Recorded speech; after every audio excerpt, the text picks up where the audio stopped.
Hello and welcome to Hysteria. I'm Erin Ryan. And I'm Alyssa Mastromonaco. Hey Alyssa, you sound a little bit under the weather today. What's going on with you? Well, Erin, my body is doing the perfect storm reenactment of this scene with George Clooney where he fights the rogue wave because I got my second Moderna shot. Oh man, it sounds like you're not feeling too well. No. Grateful for science. Grateful for science. The fact that you're vaccinated now means that in 2 weeks, you're going to feel 10 out of 10 when you have to leave your house. And it means at some point, though we are not huggers, we can hug. Oh, that's going to be amazing. We can hug. I am so excited. I booked my first flight. I'm fully vaccinated. I booked a flight to see my family back in Minnesota over the summer. And Whoa. I booked it yesterday and I was like, oh my God. You're like, this is happening. This is happening. People are being vaccinated. I'm going to Minnesota. You're going to get through the next 24 hours. Yes. We will survive. With some below deck or whatever reality show is available. Body armor. But I am looking forward to seeing you at the height of your powers on the other side of this. Amen to that. On to the latest New York Post rat fuck. Ugh. A rat fuck is something that I believe Karl Rove, who is a potato man. Don't do that to potatoes. I'm sorry, you're right. Potatoes are delicious and very, very versatile. Satisfying. I apologize. Karl Rove is none of those things. But Karl Rove did do a thing, a rat fuck, which is basically where you plant a story that is a very bad version of a story that has some elements of truth to it. But the very bad version of the story is a lie. So that story kind of comes out first, and then when the truth comes out, people have to walk it back to the reality of the small version of the story. But by that point, everybody already has this big bad version that's kind of untrue in their heads. And so while the original version of the story had granules of truth in it, it wasn't actually true. So here is the way that this rat fuck played out. There was a story that ran in the New York Post that claimed falsely that children at migrant detainment centers were being issued copies of Kamala Harris's book. And that story was, it turns out, based on a photo of one child that had one copy of Kamala Harris's book, which it actually turns out was from a care package that was assembled by volunteers in the community who take donations. And that book may have been in one set of donations. But by the time the truth came out, which is that story is completely false, that had been dominating conservative news cycles for 4 days. And it was out there that this was happening, and it actually wasn't happening. And in fact, the story was so false that the New York Post reporter whose byline appeared on the story has resigned, saying that she was pressured into writing that story, the original story, and that she feels bad that she didn't push back harder. She'd been a reporter for the Post since the 90s, and they forced her to do that. I mean, her job is wrapped up. She probably has a pension. She has health care. She just quit all those things because they put her in a completely untenable situation where a bell was rung that could not be unrung. Right. And the damage had been done. Yep, exactly. And it sort of reminds me of a rat fuck that the New York Post was also behind back in October. Do you remember the Hunter Biden laptop rat fuck? Oh, the laptop with all the stuff on it. Yeah, that where Rudy Giuliani somehow got a hold of a laptop that Hunter Biden had apparently given to a place in Maryland. It was something that was so wild that Fox News turned it down. The New York Post published the story with a reporter's byline who didn't even know that her byline was going to be on the story. It was another rat fuck. Another total lie was this weekend. Fox News was really upset about Joe Biden supposedly banning red meat.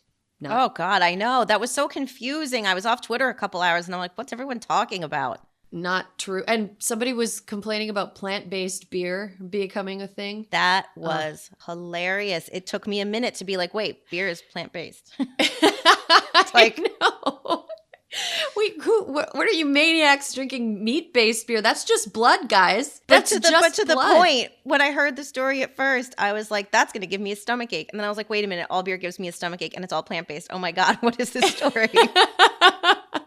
Yeah, it's just really weird. It's like, here's the thing about all of this. Like, Kamala Harris's book, Not True, Not a Story. Meat ban, not true, not a story. Hunter Biden's laptop, not true, not a story. If these bitches could even remotely govern, they would not be only talking about this stupid shit. The bitches can't govern. And you know what's kind of amazing is that so much of this links back to Rudy Giuliani because this is how he does his job and he loves to plant these stories. And do you know what's happening to Rudy Giuliani as we speak? I don't know, a portrait that is very handsome somewhere is in an attic? Let me just give you this nugget. Federal investigators execute search warrant at Rudy Giuliani's apartment. Couldn't happen to a bigger dick. Yeah, I can't say I feel in any way bad about that. No. I wish him ill. I wish him ill. He has hurt America, and we're all worse off. We wish him a long and unforgiving sentence. Yeah, I hard agree on that. I'm really looking forward to never talking about a fake beef ban again, but oh my God, feel like we're gonna hear about it. Anyway. But at least now we know beer is plant-based. At least, yes. Okay, ladies, I want to talk a little bit about an announcement that the CDC made this week about vaccinations and mask wearing. I feel like the CDC made this announcement because it wanted to be like, hey, if you get vaccinated, look at all the cool stuff you can do. But a lot of people took it as more like the CDC is telling us we don't have to wear masks anymore. So, Julissa, I would love to hear from you. What did you make of the CDC's new masking recommendations? And will that change the way that you behave at all? I have a lot of feelings about this because I feel like I just spent the last year and a half telling people to wear a mask and trying to convince people that they should still wear a mask even though they're vaccinated, which was like the original guidance. You know, I feel like I just posted something on my Instagram. Like I did this whole little video and I posted it to like encourage people to still wear a mask even after they were vaccinated. And I kind of feel like this CDC announcement is just creating confusion. It's creating a lot of confusion. Even like some of the Instagram posts that I saw from White House officials that were like, you know, if you're vaccinated, you don't have to wear a mask outdoors anymore. And then if you read the caption, though, it was like, if you're not in a large crowd outside, you don't have to wear a mask. If you don't have to do all these other things, then you don't have to wear a mask. But most people are just going to look at the caption and run with it. I mean, they're not going to look at the caption. They're just going to look at the picture and run with it, right? And so I think it's confusing, and I still don't feel comfortable like being without a mask in anywhere. I mean, I went for a walk yesterday still with my mask on just because I've gotten so used to it, and it's not a big deal. Like it's not a big deal to wear a mask. So I'm still going to keep wearing it even though I'm vaccinated, because I also don't want to get in the habit of not wearing it and then like I'll forget it and I'll be at the grocery store and have to come back home to grab a mask because I forgot. Yeah, or you'll have to wear like one of those buffs that like Republicans wear that look like the top of a turtleneck, and it's like that's not doing anything. Tien, what do you make of the? You're in a different part of the country, so you're in the Midwest, where I think people's behavior around masking has been different for a long time. So, what did you think of the announcement yesterday, and will it change your behavior at all? I mean, same with Julissa. I feel like people aren't reading the fine print on some of this stuff. And I feel the same way when masks were announced, when it was like, hey, if you wear a mask, it actually doesn't protect you. And then people were like, oh, I'm not going to read what the rest of the mask wearing is helpful for, which is like protecting other people. And so I think with America's obsession with toxic freedom, I think that I think people are gonna just this is them not wearing masks at all anymore, no matter what the situation outside, large groups. Let's get music festivals back. I feel like that's like the next big thing that people are like, let's all go to crowds. And like, I don't know, did you guys all see that the UFC took place in Florida indoors with no masks to a full capacity crowd? And I was like, we don't, like, I'm vaccinated. I'm going to wear masks. Like, I'm going to keep wearing it until I feel comfortable. And there is like a general, more research about how long the vaccines last and like how it affects children. We still don't know. I feel like there are so many question marks still. I think people are going to read what they want to read, which is you don't have to wear masks anymore. Instead of what the message was supposed to be, which is please get vaccinated so that you can feel comfortable. Like, so if you're somebody who's like, doesn't want to wear a mask outside, you can not wear a mask outside if you're vaccinated, like if you're fully vaccinated. I think I'm coming at this from a little bit different place than you guys, and I don't want to get in a fight. You don't want to get in a fight. I don't want to get in a fight. No, I think the thing is, like, I don't judge people who want to continue wearing masks outside.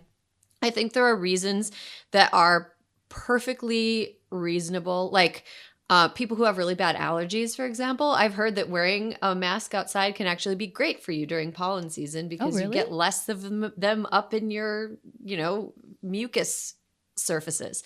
But here's the thing is, like, it's been established for quite some time that spread of COVID outdoors isn't really as nearly the concern that spreading or getting COVID indoors is.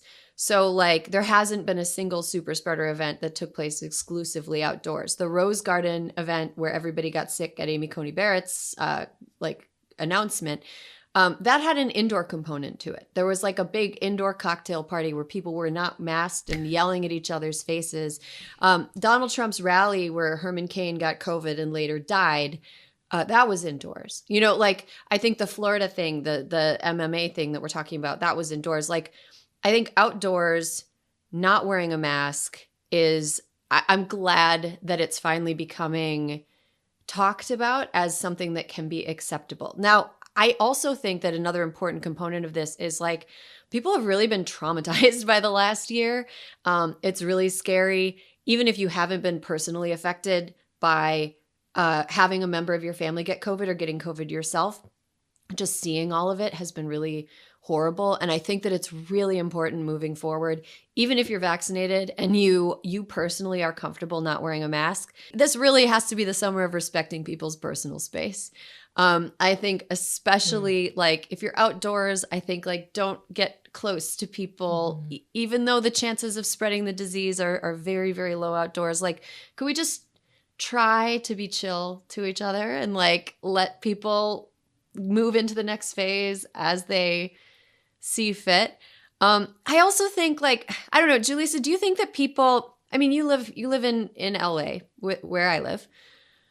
Have you noticed a lot of people outside just like universally wearing masks? I mean, it seems to me that a lot of people have just kind of been doing whatever they want this whole time.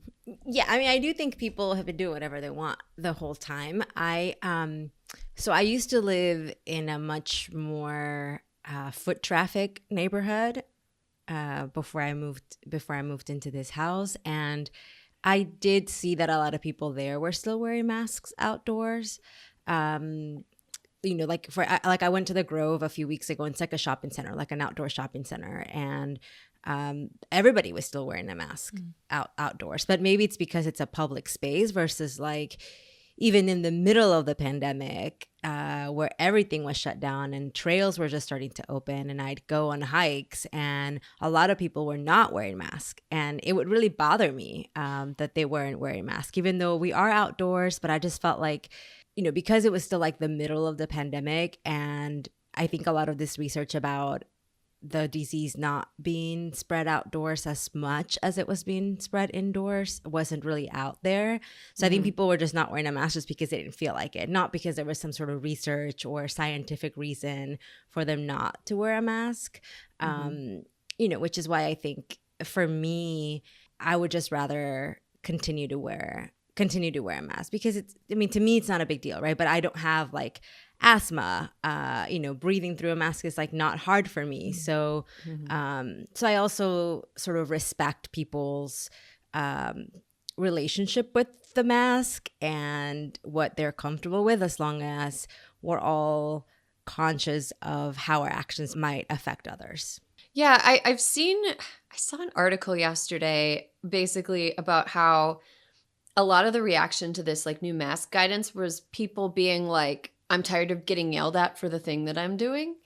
And like, like, Tien, do you see that to be something? Do you think that like, I guess maybe now that we've all been locked away from each other for a year for the most part, do you think that like tossing judgment at people has become sort of like a sport? Doesn't really matter what side you're coming from. Like, do you think that people have gotten like way over the top with trying to dictate how other people act, whether it is wearing masks or not wearing masks?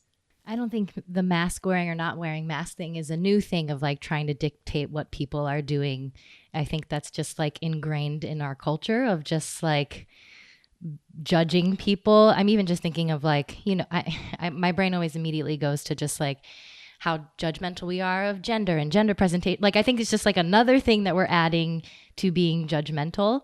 But I think we're all saying the same thing, as long as like it's about respect and like being conscientious of like how our actions are affecting other people. And I think the mask wearing and the non-mask wearing has been the like biggest indicator or like easiest thing to immediately kind of cite and make a judgment call on someone to be like, not that person doesn't think about other people throughout the pandemic. Like in Illinois, I'm in Champaign, and there aren't a lot of high traffic areas. So I've already seen people walking around outside without masks, but as they approach buildings, they'll put them on.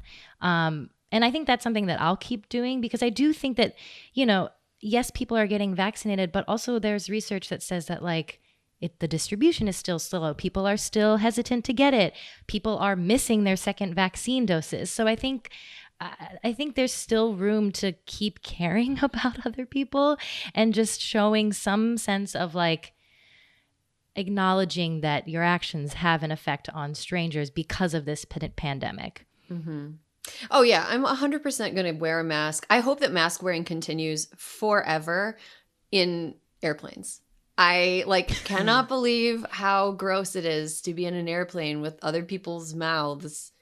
Like, I mean, look, if I understand parents of like little kids and how hard it is to make a little kid wear a mask. Like, I can't get upset about someone who can't get their 6-year-old to keep a mask on their face. I don't know how hard that is. I imagine it's very hard. So like I can cut those people some slack. But I think like adults who are able-bodied and don't have any other concerns, I think we should continue to wear masks on airplanes like forever. Like I would like American airports to look a little bit more like Asian airports, where it's like everyone, you just feel cleaner there. You're just like, oh, like I can't feel your breath molecules like landing on my face. It's just so much.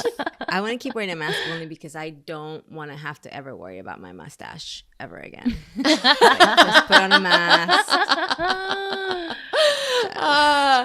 That's true. I wonder how. That is my number one reason. I love that. That's great. I wonder how the cosmetic dentistry industry is dealing with the proliferation of masks, because like honestly, if your mouth is like barely ever out in public, then I guess people who are like, I'm not going to straighten out my teeth. Like, why would I do that? Like, Invisalign has taken a hit in this pandemic. Absolutely. It's funny. I had Invisalign on my bottom teeth for the duration of the pandemic, and it was a great way to hide the fact that I had a thing in my mouth. Wear your retainers, kids. If you have braces when you're a kid, wear your retainer, because Invisalign was dorky. It was a dorky thing for an adult to have. I want to talk a little bit about another kind of return to normalcy or non-normalcy.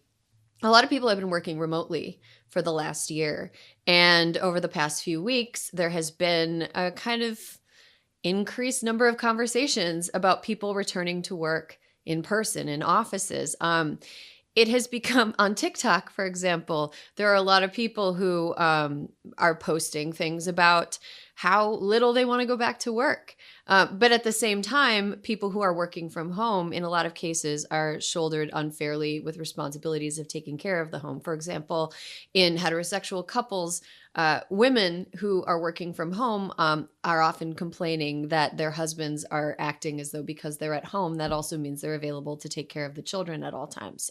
So there's a whole bunch of factors, and like the concept of going back to the office is a very loaded one.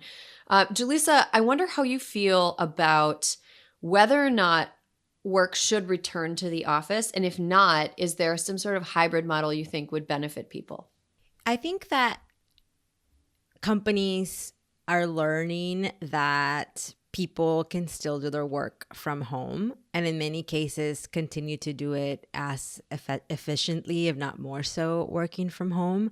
And I think that a hybrid model would work in most situations where people don't have to go back to the office 100%, where there is more flexibility, where working from home doesn't get looked down upon. Because I think that before the pandemic, when people were working from home, it really was sort of in quotations working from home, and everybody would just assume that that person's taking a day off, that they're not really working.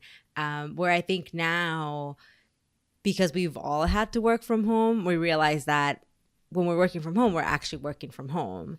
And there's a lot of people that don't want to go back to the office for a host of reasons, whether it is, the commute is terrible, or being around your coworkers sometimes is god awful, and working from home names. No, just better.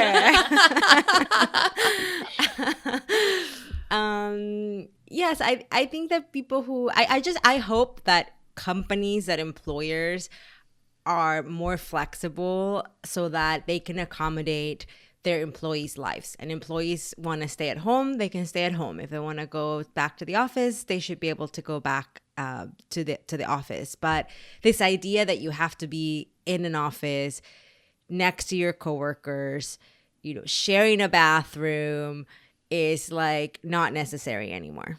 Tien, what do you make of this? You're in the entertainment industry, and some writers' rooms now are going remote. So, like, I think, I mean, and you and I've worked in writers' rooms before too. And like, one thing that I keep thinking about, and I wonder if you've thought of this too, is like a huge barrier to entry in film and TV is like, you have to live, before this, you had to live in one of the most expensive cities in the country in order to have any hope of being in a writer's room. Do you think that going back to in-person will like raise the barrier to entry again? Like, how do you feel about all that? Yeah, I mean, I think one of the silver linings of this pandemic is that the old ways of thinking of like the hard and fast rules of how you have to work, where you have to be, have changed. And one of the things I've worked for the CBS Showcase for several years, and this past year we did it remotely, and normally everyone would have to fly to LA, but we've seen that like that is so hard to ask people to pick up their lives, to live in one of the most expensive cities with no promise of a job right away. And so what's been really exciting to see is that people from these cities that aren't Chicago, LA, and New York are getting opportunities to write and to act, self-taping at home, even though it's an absolute pain in the ass and my ring light is right next to me. But like, it has allowed people to be able to like tape from wherever they are, which I think is so helpful, and is like you said, like is kind of like a democratizing of this industry of like, I hope that people keep letting others like do writers' rooms from wherever they are, because the Hollywood is so insular and has had such a barrier to access. Just thinking about like accessibility issues too. Like I think just being more flexible and being more considerate of people, and like thinking about all of the different ways that we as responsible adults can take care of ourselves and work and do our things, as long as you just have a conversation with us about how best we can work, I think people would be just happier that way. I think the entire office structure has a lot of like huge problems with it. Like it's really environmentally dumb, like really stupid, that everyone has to wake up in the morning at the same time and get in their cars and drive to an office that is releasing tons of pollution into the atmosphere just to be cooled to a temperature that is comfortable for a man wearing a suit, while we wrap ourselves in office blankets and get up and walk around to get our blood flowing. And then we all stay there for a certain amount of time, and then we get in our cars and we drive home again at night. That seems very wasteful to me. Although I will say that it is nice to like have some, I kind of like having to go somewhere in my car sometimes so I can like listen to a podcast, but I can do that while I walk around also. So I think that's like super wasteful. I also think that it really limits what people who have other responsibilities can do. Like if you're a caretaker of anybody at all, if you have children, if you have parents that you're taking care of, if you have a family member who's disabled that you're partially a caretaker for, like you can't have a traditional office job unless they give you concessions to work from home. So it seems very wasteful. It seems like it perpetuates a whole bunch of stuff that's just stupid to hang on to. But I really miss like going into the crooked media offices and like walking by someone's desk and being like, how's it going? Like I really miss recording in the studio together and leaving and going to like the kitchen and talking to like Tanya or Lovett on the way out. And then like on the way back, seeing that Kieran Deal is still deep in the cubicles talking to people. Like I miss some of the camaraderie of that. I don't know. Julissa, do you like, I know that you've like kind of worked for yourself, but like, do you kind of ever miss working like in an office or being around people in a working environment? No. No, I'm just kidding. I do. And it was actually really hard for me to get used to working from home. Because I think that camaraderie that you're talking about. And also I think, when you see people in person, a lot of times that's unfortunately when things get done, right? Like even a crooked, like being in the office to record something and then chit-chatting with someone on the side, then it's like, oh yeah, we should do that thing. Or, oh yeah, we should do this project, or, and I feel like a lot of that stuff isn't happening because you're not seeing people, and you have to be more intentional about like setting up meetings and I'm so tired of Zooms. And one thing that I do hope happens is that when something used to be a call, it just goes back to being a call. Like we do not need to be on Zoom 24/7. Like let's just go back to texting and phone calls. But it was really hard for me to get used to working from home. And now I think one of the things that has been really helpful is that, one, I have a dedicated office space now in my house. Like I no longer am in the living room with like a tiny little desk. So that's been really helpful. And the other thing is that my husband has also been working from home. And so I don't have a coworker, but it is really nice to, be able, like if I see something, to be able to just go talk to him about it, even though he's always busy and like ignores me half the time. But it's nice to have someone else in the house, not just, me being a crazy cat lady talking to a cat. So I do wonder how that's going to change when he goes back to work. And then I'm again having to be alone in my house for like the whole entire day. That part was really lonely. Like being at home alone, that part sucked. I will say that it's such a balance, right? Like I love the flexibility of working from home, but I also love the separation of work and home. Mm-hmm. Like my partner is also has been working from home. She's a professor, and my experience during the pandemic has been like 2 or 3 days out of the week, I have to sit quietly and make no noise whatsoever because she's recording a lecture. And that has been hard to be absolutely silent. Like I'll listen to her through the wall. And when I hear a break in her like lecture take, I'm like, hey babe, can I use the bathroom? Like we are at that level of navigating each other's work.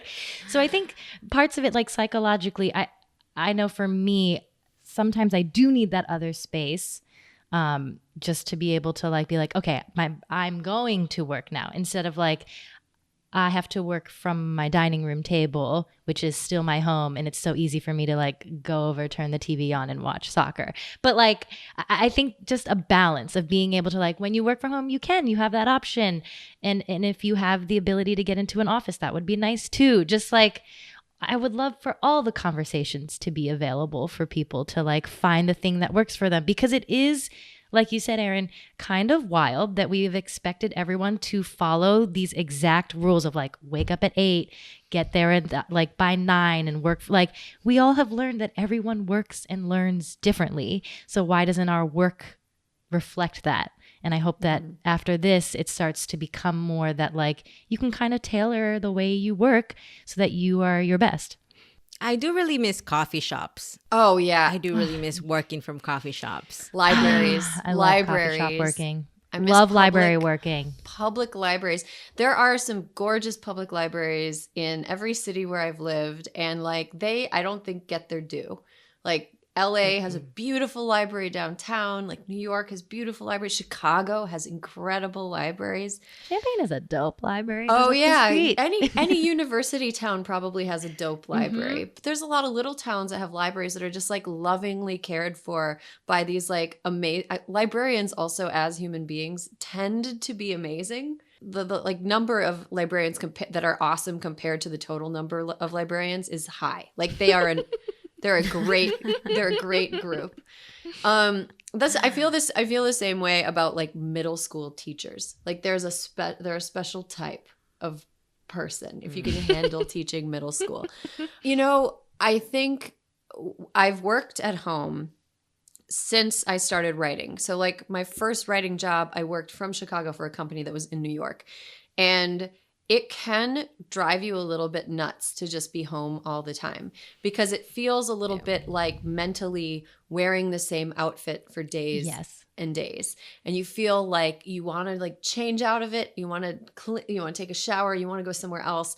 And it just like a change of pace just really, really matters. So like even on some days now where I'm feeling like a little lazy, I will try to get myself to go and do something, even if it's just take a walk or go on a drive or something like that. Because being trapped home to do work and also to do non-work makes it feel like everything is both work and not work at the same time. So I feel like remarkably unproductive, but also that I'm not having any fun.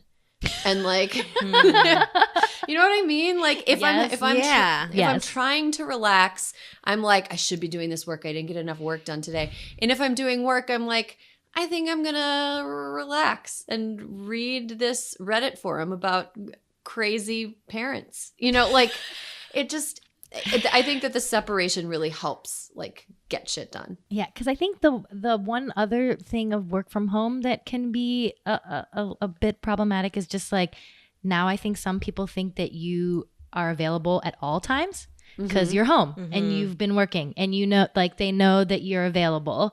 And so would love to have a check on that too, of just like, you have to stop reaching out to people after a certain time. And I'm totally guilty of that as well, of just being like, oh, I'm home. I know they're home. We've been online the whole time. Let me just shoot and eat. Like, I think we just like, we're too available. And I think working from home also has like kind of blurred the lines of when is work done and when is relaxing happening. Yeah, totally. Okay, well, I'm sure we're going to revisit this topic again as we get to the offices and all of us realize that we don't know how to act like people anymore, which is another possibility. I think this pandemic has made me weird.